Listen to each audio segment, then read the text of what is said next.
तो big and bold में ये बड़ी खबर कि प्रयागराज में नकली नोट फैक्ट्री का खुलासा हुआ। ये करेंसी फैक्ट्री एक मदरसे में चलाई जा रही थी। पुलिस ने मदरसे के मौलवी समेत 4 लोगों को पकड़ा है, लेकिन सवाल यह है कि इसका नेटवर्क कितना बड़ा है। इस नकली नोट के कारोबार के तार असल में कहां तक जुड़े हुए हैं। ये सवाल इतने बड़े हैं कि पड़ताल करने में केंद्रीय जांच एजेंसी भी जुट गई है। जांच पड़ताल के बीच टाइम्स नाउ नवभारत की टीम उस मदरसे में भी पहुंची जहां ये गोरख धंधा चल रहा था। क्या कुछ पता चला, इस रिपोर्ट में देखिए।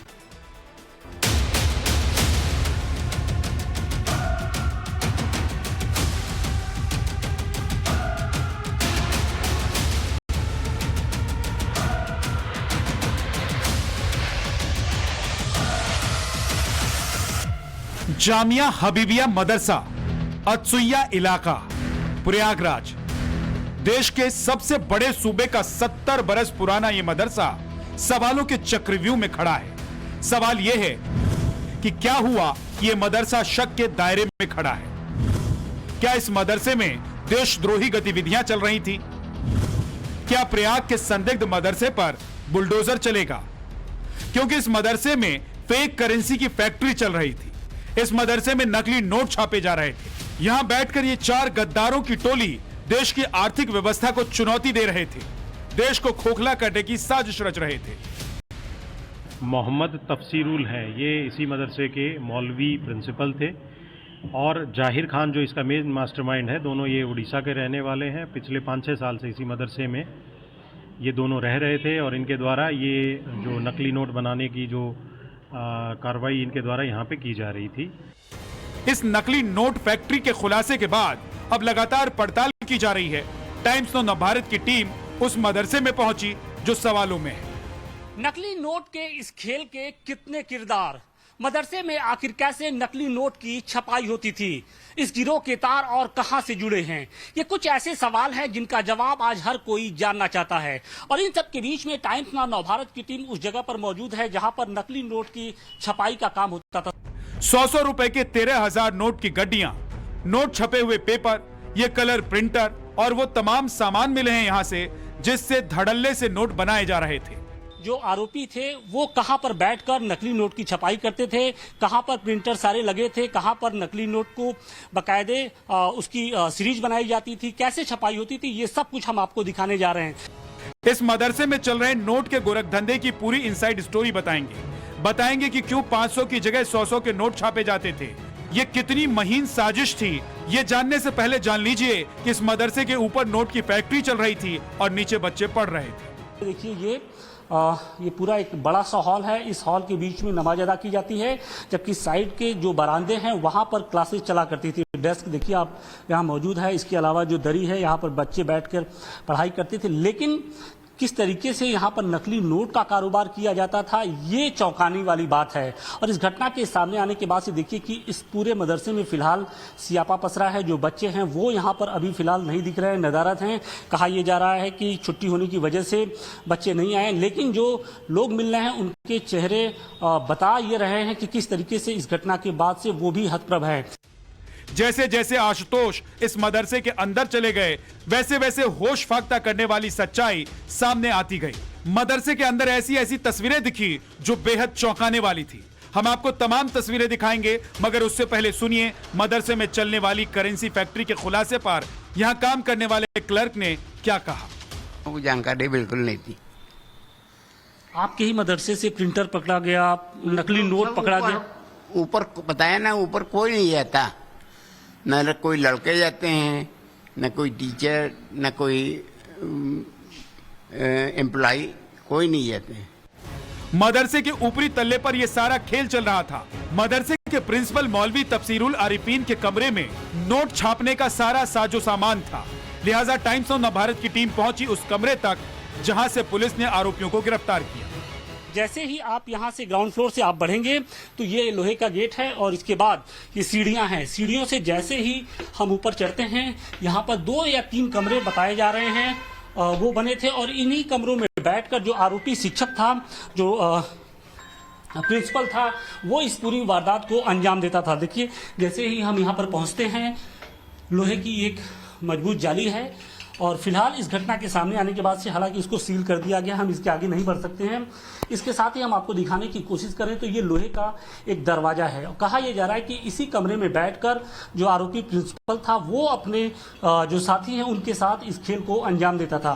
पुलिस ने यहाँ से जो तमाम उपकरण हैं वो बरामद किए हैं और फिलहाल इस पूरे ऊपरी परिसर को सील कर दिया गया है और पुलिस इस मामले की जांच में जुट गई है। यहीं बैठकर प्रिंसिपल अपने साथियों के साथ मिलकर पूरी फैक्ट्री चला रहा था। रिपोर्ट के मुताबिक इसके लिए अच्छी क्वालिटी का कागज, स्याही इस्तेमाल की जाती थी। प्रिंटेड नोट को पटरी की मदद से कटर ब्लेड के जरिए बड़े सलीके से काटा जाता था। इसके बाद असली नोट में इस्तेमाल होने वाले मेटेलिक धागे की तरह नकली नोट पर हरे रंग का चमकीला टेप लगाते थे ताकि देखने वालों की आंखें धोखा खा जाएं। इस देशद्रोही गतिविधियों का मास्टरमाइंड जाहिर खान उर्फ अब्दुल जाहिर था, जो सालों पहले यहीं पढ़ता था। जो पकड़ा गया है क्या नाम है, अब्दुल जाहिर जी, तो वो भी जो है 5 साल पहले यहाँ पे स्टूडेंट था। यहाँ से पढ़ने के बाद में अपना कई धंधा किया, करते करते अब ये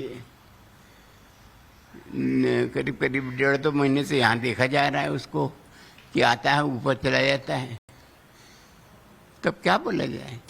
मदरसे के प्रिंसिपल मौलवी तफसीरुल आरिफीन का दोस्त था और ये दोनों मोहम्मद अफजल, मोहम्मद सादिक के साथ मिलकर पूरा कारखाना चलाते थे। नोट छापने के बाद चेन की तरह इसे मार्केट में चलाते थे। अगर 3 नकली नोट मार्केट में चल जाता था तो एक असली नोट जाहिर खान और अफजल को मिलता था। जाहिर खान और अफजल मिलकर आधार कार्ड छापने वाले स्कैनर और प्रिंटर से नकली नोट छापते थे।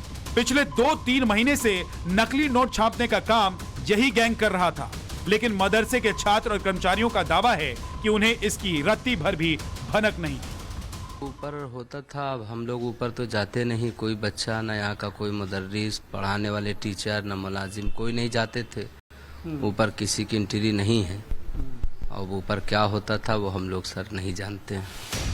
मदरसे में चलने वाली नोट फैक्ट्री में शामिल जो 4 लोग थे, इनमें से प्रिंसिपल मौलवी तफसीरुल आरिफीन 25 साल का है। इसका साथी और मास्टरमाइंड जाहिर खान 23 साल का है।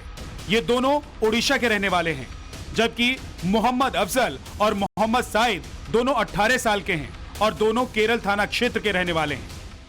यही चारों पूरा खेल कर रहे थे। प्रयागराज की सिविल लाइंस पुलिस को बस अड्डे पर नकली नोट की डील करने की खबर मिली। पुलिस ने 3 लोगों को पकड़ लिया।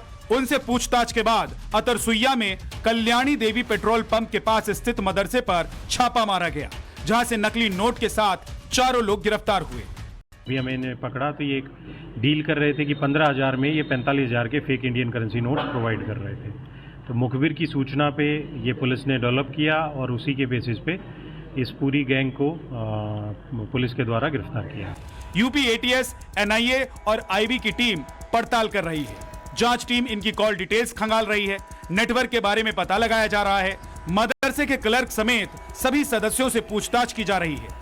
फिलहाल पुलिस का जो जांच का दायरा है वो लगातार बढ़ता जा रहा है, क्योंकि पुलिस को इस बात का अंदेशा है कि इस रैकेट के जो तार हैं वो सिर्फ उत्तर प्रदेश या प्रयागराज ही नहीं बल्कि देश के जो दूसरे सूबे हैं उनसे भी जुड़े हो सकते हैं, या हो सकता है कि जो इसके तार हैं वो सीमा पार दूसरे देशों से भी हो सकते हैं। और यही कारण है कि पुलिस के साथ साथ अब जो दूसरी जांच एजेंसियां हैं वो भी इस मामले की जांच में जुट गई हैं। और अब देखना ये होगा कि जिस तरीके से जांच आगे बढ़ती है और क्या कुछ सामने निकल कर आता है। सवाल है, ये लोग 500 की जगह सिर्फ 100 के नकली नोट क्यों छाप रहे थे? जवाब ये है कि इसे बाजार में खपाना आसान था। रिपोर्ट के मुताबिक 5 लाख रुपए खपा भी दिए गए थे। हालांकि इसकी पड़ताल भी चल रही है। खुफिया एजेंसियों की जांच के बीच जब टाइम्स नाउ की टीम मदरसे में पहुंची थी, मदरसे पर सवाल सिर्फ फेक नोट को लेकर नहीं उठ रहे थे, बल्कि वहां के क्लासरूम में भी न तो ब्लैक बोर्ड था न ही बेंच डेस्क। क्या मदरसे देश विरोधी ताकतों के पनाहगार बनते जा रहे हैं? ये बात इसलिए उठी है क्योंकि जिस तरीके से प्रयागराज के जामिया हबीबिया मदरसे के अंदर फेक करेंसी का जो मामला सामने आया है उसने हर किसी को हैरान कर दिया है। फिलहाल टाइम्स नाउ नवभारत की टीम उसी मदरसे के एक क्लासरूम के अंदर मौजूद है। आमतौर पे आपको देखने में ये एक छोटा सा कमरा लगेगा, लेकिन ये क्लासरूम है। लेकिन बड़ी बात यह है कि इस क्लासरूम में न तो डेस्क बेंच का पता है और न ही किसी तरीके का कोई ब्लैक बोर्ड आपको दिखाई पड़ेगा। इसके साथ ही अगर कुछ दिखाई पड़ रहा है तो वो सिर्फ ये आप दो जो बड़ी अलमारी है वो आपको दिखाई पड़ रही है। लेकिन जो सबसे चौंकाने वाली तस्वीर है वो टाइम्स नाउ नवभारत आपको दिखाने की कोशिश कर रहा है कि फेक करेंसी का मामला ही नहीं, किस तरीके से इस मदरसे में एक तरीके से अराजकता होती थी उसकी जो तस्वीर है वो हम आपको दिखाने की कोशिश कर रहे हैं कि क्लासरूम के अंदर आप देखिए कि किस तरीके से जो तंबाकू के जो छोटे छोटे पैकेट्स हैं वो यहाँ पर पड़े हुए हैं। तो सवाल इस बात का है कि तंबाकू आखिर कौन खाता था? क्या क्लासरूम में कभी किसी को आपने तंबाकू खाते हुए देखा है? आप देखिए कि यहाँ पर पीकदान पड़ा हुआ है और बाकायदे यहाँ पर किस तरीके से यहाँ पर पीकदान का यहाँ पर इस्तेमाल हुआ करता था। आशुतोष ने जब यहाँ काम करने वाले कर्मचारियों से ऐसे क्लासरूम के बारे में पूछा तो उन्होंने क्या कहा, सुनिए जरा। क्लासरूम के अंदर तंबाकू के पैकेट्स, पीकदान, ये कौन?